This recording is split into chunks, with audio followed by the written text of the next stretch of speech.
Hello, darlings. Welcome back for another episode of Look What Meg Found. Today, let's look at a DIY kit.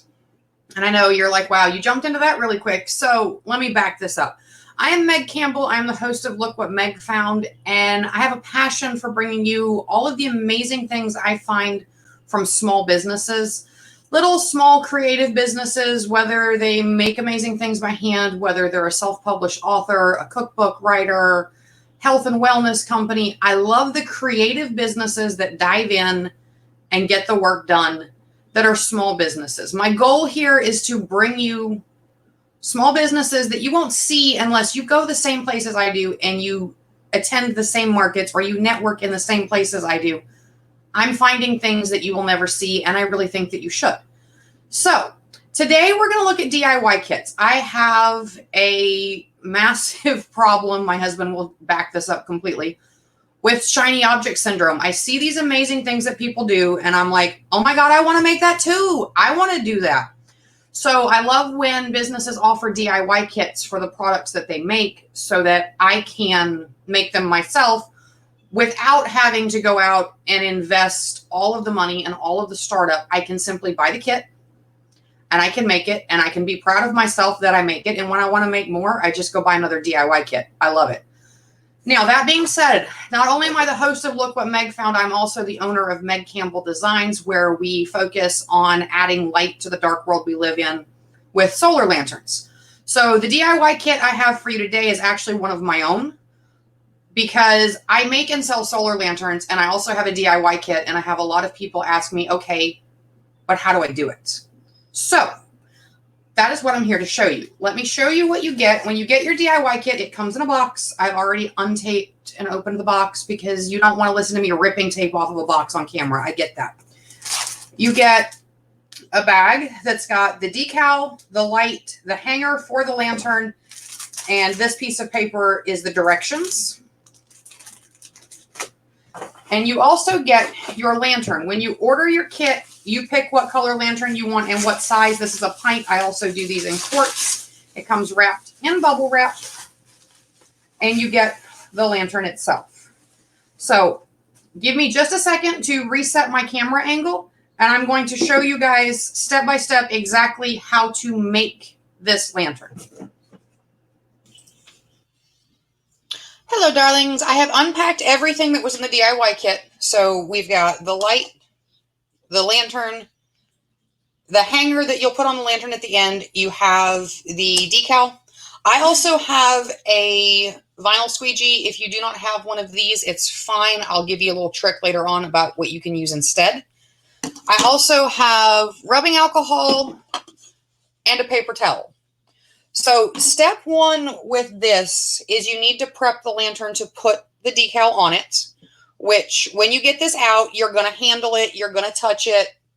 It's the nature of it. And you always wind up having oil on your hands. So you just, well, now it won't spray. You put some alcohol on the paper towel. Just wipe it off. I go all the way around because that's just what I do. Then I grab it by the top where I'm not going to be applying and give it one more good wipe all the way around. I use isopropyl alcohol because it is fast drying. By the time I'm ready with the decal, this will be dry, but you could use Windex, any kind of glass cleaner, just as long as you're able to remove any oils that you would have transferred onto the glass when you opened it and got it out of the packaging. Then you're going to take your decal. Step one with your decal is to make sure that it's fully adhered to your transfer tape, which is this piece here. So you just peel up the corner and see if it will peel up easily. Now I'm going to show you what to do if it doesn't, because sometimes that happens. If it doesn't peel up because it's still stuck to the backing and not the transfer tape, set it face down so you're looking at the back of the decal and give it a good rub. And that will help it transfer to the transfer tape itself. If you do not have a vinyl squeegee, you can take like 3 old gift cards and stack them up and hold them in your hand like this, and it will give you that same amount of rigid, hard plastic that you need to get a good, I call it a scrape, but you're not really scraping, to get good even pressure applied across the decal. So then you're going to peel up your decal. We have it completely on the transfer tape now. The backing paper you can throw away. Line it up with where you want it on the jar. This is a small decal, so you can set it down, run your thumb down the middle to make sure the middle of it is stuck, and then go out from the middle and just press it down. I am using a firm pressure to make sure that the decal sticks. And then you'll pick up the corner of the transfer tape. Doesn't matter which corner, doesn't matter where you start, just start with a corner. Hold it at a sharp angle and just roll it off.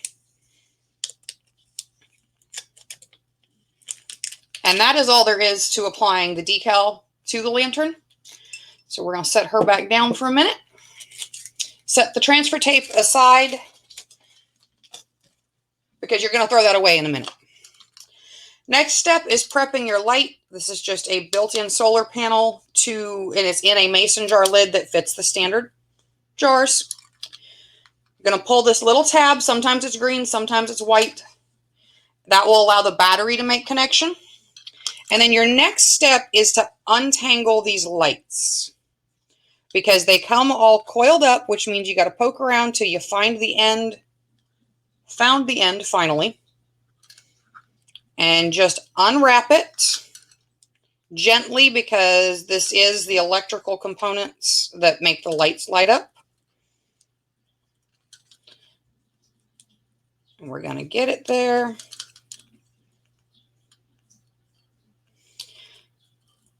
I loop it over my thumb because it makes it easier to control the wire coil.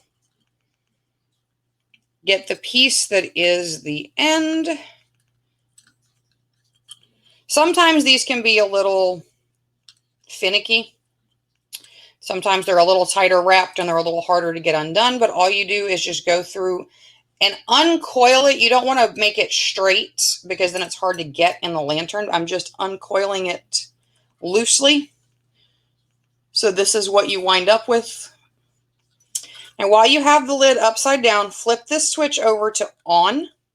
And as you can see,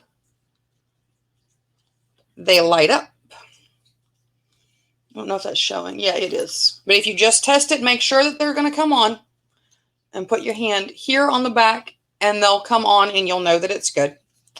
Then you just very carefully, so you don't pinch the wire, put the wire with the lights down in. Screw it on like any other mason jar lid. You want it to be finger tight, not going to break your hand trying to reopen it if you should need to get into it. Going to take your hanger, open it up so you have an open spot here. Pop it around the neck of the jar so it's under the lid right here. And then this is the part that sometimes they get a little misbehaving on. You're going to want to hook it together. This one went really easily. So now it's hooked on and you have a secure hanger for it. And that is really all that there is to this DIY kit. They're very simple, very easy to do. Let me kill the light so I can show you that it lights up.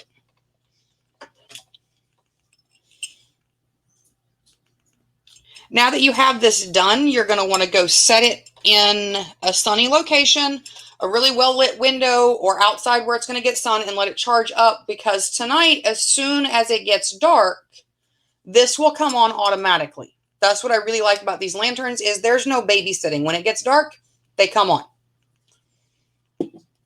And hang on a second, and I will be right back, darlings.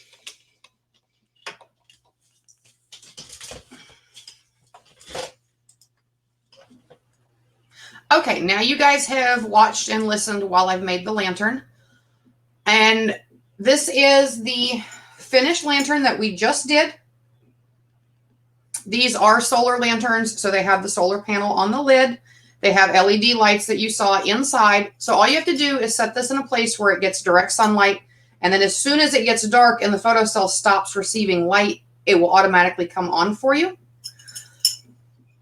If you liked what you saw and you really want to make your own, then the link to purchase yours is in the description box down below. I know some of you are going to comment in the comments, oh, you changed your nails. You're right, I did. Dirty little secret, I film the middle of my DIY kits before I film the beginning and the end, because I would rather make sure that I did it right, so I have a chance to go back and reshoot if I mess something up. That way you guys can actually see how well these DIY kits work. But back on topic, if you like what you saw, make sure that you click subscribe, hit the little bell next to it. That way you can set those notifications to on, and every single time I upload a new video, you will get notified of it. And I am off to find more amazing things to make for you, or more amazing things to show you. And I will see you guys next time. Bye, guys.